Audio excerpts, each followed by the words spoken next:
Hi guys, मैं हूं जाहिद अली और आप देख रहे हैं जाहिद नॉलेज क्लब। गाइस, आज हमारी डिस्कशन का जो टॉपिक है वो है इंटरेस्ट। अपने टॉपिक की तरफ जाने से पहले मैं आप सबसे रिक्वेस्ट करता हूं कि अगर आप हमारे चैनल पर न्यू हैं या फिर अब तक आपने हमारा चैनल सब्सक्राइब नहीं किया तो जल्दी से हमारा चैनल सब्सक्राइब कर दें और साथ ही साथ बेल के आइकॉन को भी प्रेस करें ताकि आपको मिलती रहे हमारी हर आने वाली नई वीडियो। तो गाइस, चलते हैं अपने टॉपिक की तरफ। इंटरेस्ट या इसे आप मार्कअप भी कह सकते हैं। बेसिकली इंटरेस्ट का जो कंसेप्ट है वो कुछ इस तरह से है कि जो बिजनेसेस होते हैं उन्हें अपने ऑपरेशंस या बिजनेस को ऑपरेशनल रखने के लिए कुछ इन्वेस्टमेंट की ज़रूरत होती है। जब वो समझते हैं कि हमारे पास अमाउंट इतना नहीं है या इन्वेस्टमेंट इतनी नहीं आ रही, तो वो फाइनेंशियल ऑर्गेनाइजेशंस जैसा कि हमारे पास बैंकिंग सेक्टर्स हैं उनसे कुछ मनी बारो करते हैं। जब वो उनसे मनी बारो करते हैं तो लेंडिंग एंड बारोइंग कॉर्पोरेशंस या ऑर्गेनाइजेशंस जो होती हैं उनके दरमियान एक एग्रीमेंट होता है कि आपने जो अमाउंट बारो करना है उसकी इंटरेस्ट रेट क्या रहेगी और वो कितने टाइम पीरियड के लिए आप बारो करेंगे। आया कि आपका जो वो इंटरेस्ट होगा वो सिंपल इंटरेस्ट पेइंग कंडीशंस होंगी या कंपाउंड इंटरेस्ट पेइंग कंडीशंस होंगी। सिंपल इंटरेस्ट पेइंग कंडीशंस कुछ इस तरह से होती हैं कि जो अमाउंट हम बारो कर रहे होते हैं हमें उन पर टाइम पीरियड जो हम मेंशन करते हैं कि हम आपको सेमी एनुअली या एनुअली जो इंटरेस्ट रेट की शरह होगी वो पे करेंगे। तो जो हम बारो कर रहे होते हैं अमाउंट हमें सिर्फ उस अमाउंट पर उस टाइम पीरियड में ही पे करना होता है। जबकि हमारे पास कंपाउंड इंटरेस्ट पेइंग जो कंडीशंस होती हैं वो कुछ चेंजिंग्स होती हैं। उनमें इस तरह से होता है कि आपको प्रिंसिपल अमाउंट प्लस जो इंटरेस्ट अमाउंट है उन पर इंटरेस्ट पे करना होता है। जिस तरह आपका अमाउंट बढ़ता जाएगा आपका इंटरेस्ट रेट या इंटरेस्ट अमाउंट जो है वो भी बढ़ता चला जाएगा। गोया कि आप इस तरह से कह सकते हैं कि कंपाउंड इंटरेस्ट में इंटरेस्ट पर इंटरेस्ट आपको भरना पड़ेगा, जबकि सिंपल इंटरेस्ट में इस तरह नहीं है। तो जो टर्म्स बेसिक हम यूज करते हैं इंटरेस्ट के टॉपिक में वो कुछ इस तरह से है। प्रिंसिपल अमाउंट को हम P से शो करते हैं और R जो है rate of interest, T time period जितने टाइम पीरियड के लिए आप ले रहे हैं interest, I interest rate amount या इंटरेस्ट अमाउंट भी आप इसे कह सकते हैं। अगर आपने इंटरेस्ट अमाउंट मालूम करना है तो आपके पास प्रिंसिपल अमाउंट जो है उसे मल्टीप्लाई करना होगा R के साथ, R यानी कि rate of investment, rate of interest, फिर मल्टीप्लाई करना होगा टाइम पीरियड टोटल जो आप ले रहे हैं, डिवाइड करना है 100 के साथ। प्रिंसिपल अमाउंट मालूम करने के लिए आपने इंटरेस्ट जो अमाउंट है उसे 100 के साथ मल्टीप्लाई करना है। जो अमाउंट होगा नीचे आपके पास जो है वो टाइम पीरियड मल्टीप्लाई करना है रेट के साथ। फिर जो भी आपका रिजल्ट होगा ऊपर वाले को आपने नीचे वाले के साथ डिवाइड कर देना है।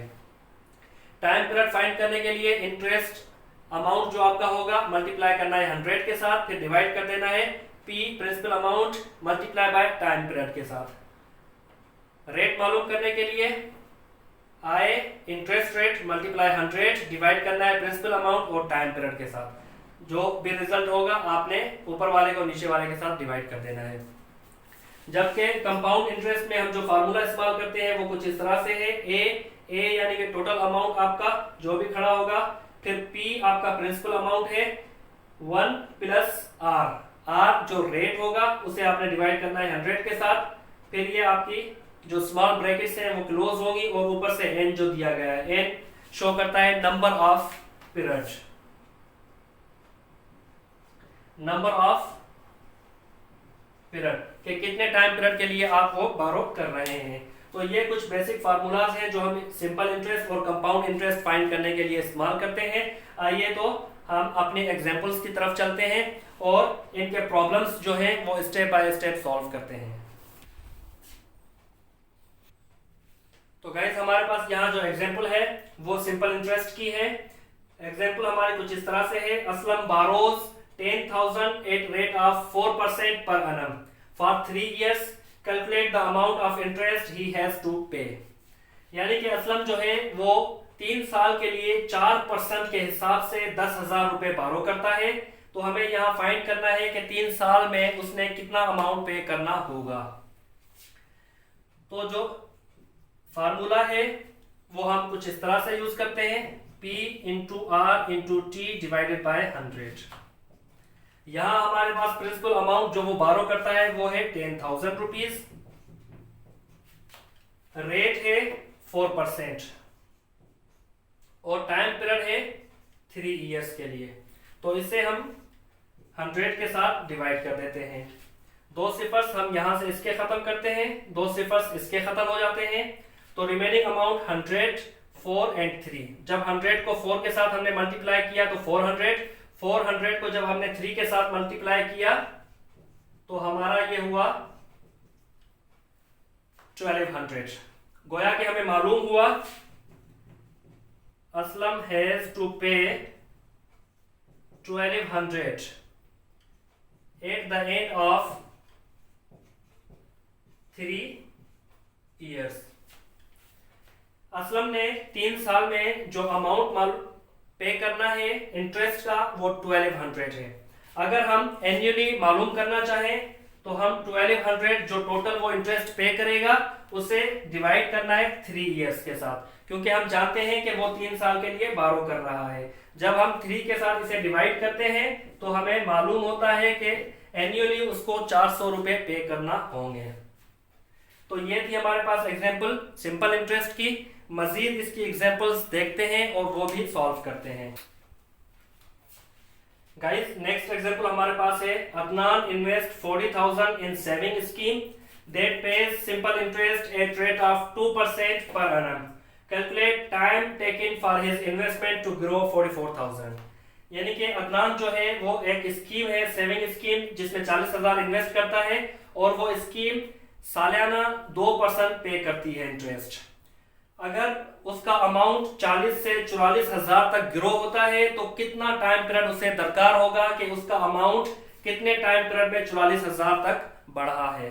तो हमने यहाँ मालूम क्या करना है, हमने यहाँ टाइम मालूम करना है कि कितना टाइम पीरियड उसे लगता है 44,000 तक पहुंचने में।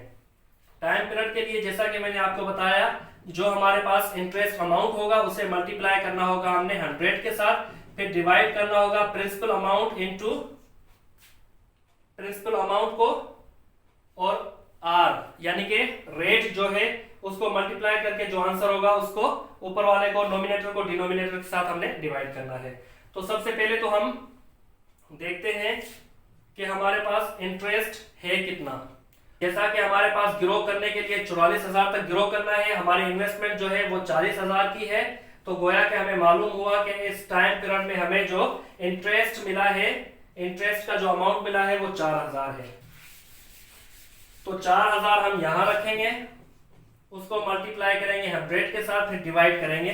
प्रिंसिपल अमाउंट हमारा हमें मालूम है 40,000 है और टाइम पीरियड आर और 40,000 है और आर जो है रिटर्न, रेट ऑफ रिटर्न या रेट ऑफ आप इंटरेस्ट भी कह सकते हैं, वो है 2% या 2 सिंपली आप लिख सकते हैं। तो हम क्या करेंगे, 3 सिफर पहले इसके और 3 सिफर इसके खत्म कर देंगे, फिर इन दोनों को मल्टीप्लाई करेंगे, नोमिनेटर को नोमिनेटर के साथ, डिनोमिनेटर को डिनोमिनेटर के साथ हम मल्टीप्लाई करेंगे। 1 सिफर इसका, 1 सिफर इसका खत्म। हमारे पास नीचे अमाउंट 8 है, ऊपर अमाउंट 40 है। जब हम 8 के साथ 40 को डिवाइड करेंगे तो आंसर हमारा 5 आएगा। गोया कि हमें मालूम हुआ कि हमें 40,000 से 44,000 तक ग्रो करने के लिए जो टाइम दरकार होगा वो 5 साल का होगा, क्योंकि हमें जो इंटरेस्ट मिल रहा है वो एन्युअली मिल रहा है और 5 साल तक हम 44,000 तक पहुंच जाएंगे। तो गाइस ये था हमारा सिंपल इंटरेस्ट का एग्जाम्पल। चलते हैं नेक्स्ट एग्जाम्पल की तरफ। तो गाइस नेक्स्ट एग्जाम्पल हमारे पास है Find the investment amount if a person earns 15,000 at rate of 3% in total time period of 5 years। गोया कि एक बंदा टोटल इन्वेस्टमेंट करता है और 3% उसका जो रेट ऑफ रिटर्न है या रेट ऑफ इंटरेस्ट है वो 3% है। 5 साल के लिए वो इन्वेस्ट करता है और टोटल जो अर्निंग उसकी होती है वो 15,000 होती है। यहाँ हमें प्रिंसिपल अमाउंट मालूम करना है और प्रिंसिपल अमाउंट मालूम करने के लिए हम फार्मूला जो इस्तेमाल करेंगे वो कुछ इस तरह से होगा। तो आइए इस फार्मूला में अपनी डेटा पुट करते हैं। हमारे पास जो इंटरेस्ट अमाउंट है वो 15,000 है और हमने मल्टीप्लाई करना है 100 के साथ। जो हमारे पास यहाँ टाइम टोटल बताया गया है वो 5 इयर्स है और जो रेट बताया गया है वो 3% है। तो गोया कि हम क्रॉस मल्टीप्लिकेशन या अप्स एंड डाउन्स मल्टीप्लिकेशन में टेबल्स लगा सकते हैं। 3,000 3 1 3। हमारे पास जो रिमेनिंग अमाउंट है वो दोनों तरफ, हमारे पास जो रिमेनिंग अमाउंट है 1000 उसे हमने मल्टीप्लाई करना है 100 के साथ। जब हम 1000 को 100 के साथ मल्टीप्लाई कर देंगे तो हमारे पास रिजल्ट जो होगा वो कुछ इस तरह से होगा कि टोटल उसकी जो इन्वेस्टमेंट है वो 1 लाख रुपीस है। हमारे पास यहाँ प्रिंसिपल अमाउंट या टोटल इन्वेस्टमेंट अमाउंट जो है उसका 1 लाख रुपीस है। अगर वो 1 लाख रुपीस इन्वेस्ट करता है 3% के साथ 5 इयर्स के लिए, तो उसे टोटल इन्वेस्टमेंट, ये हम जांच रहे हैं कि हमने ये प्रोसेस सही किया है या नहीं, तो उसे टोटल रिटर्न, जब हम 1 लाख अपनी इन्वेस्टमेंट को 3% पर 5 इयर्स के लिए इन्वेस्ट करते हैं तो हमें टोटल इंटरेस्ट का जो अमाउंट है वो कितना मिलेगा। 2 सिफर्स हमने इसके और 2 सिफर्स इसके खत्म किए। 1000 को 3 के साथ हमने किया तो 3000 हमारा आंसर आया। 3000 को जब हमने 5 जो टाइम पीरियड है हमारा उसके साथ मल्टीप्लाई किया तो यहाँ हमारे पास 15,000 अमाउंट आ गया। गोया के हमने जो ये प्रोसेस किया है वो बिल्कुल एक्यूरेट प्रोसेस किया है। इस तरीके से आप सिंपल से इंटरमीडिएट की तरफ जा सकते हैं। पहले आप कंसेप्ट क्लियर करें इंटरेस्ट के बारे में। इंटरेस्ट होता क्या है, सिंपल इंटरेस्ट किस तरह से हम फाइंड कर सकते हैं, सिंपल इंटरेस्ट क्या होता है, कंपाउंड इंटरेस्ट क्या होता है। फिर आप सिंपल प्रॉब्लम सॉल्व करने से अपनी अंडरस्टैंडिंग बढ़ा सकते हैं और इस तरह से आप सिंपल से इंटरमीडिएट लेवल तक जा सकते हैं। तो ये थे हमारे कुछ प्रॉब्लम्स जो कि हमने इसमें सॉल्व किए। नेक्स्ट जो हमारी वीडियो होगी उसमें कुछ हम मजीद सिंपल इंटरेस्ट के जो प्रॉब्लम्स होंगे वो भी सॉल्व करेंगे और उसके अलावा कंपाउंड इंटरेस्ट पर भी काम करेंगे। तो गाइस, अगर आपको आज की हमारी ये वीडियो पसंद आई हो तो प्लीज हमें सब्सक्राइब करें और साथ ही साथ बेल के आइकॉन को भी प्रेस करें। इसके अलावा आप हमें फेसबुक पर भी ज्वाइन कर सकते हैं। फेसबुक पर हमारा पेज है जाहिद नॉलेज क्लब।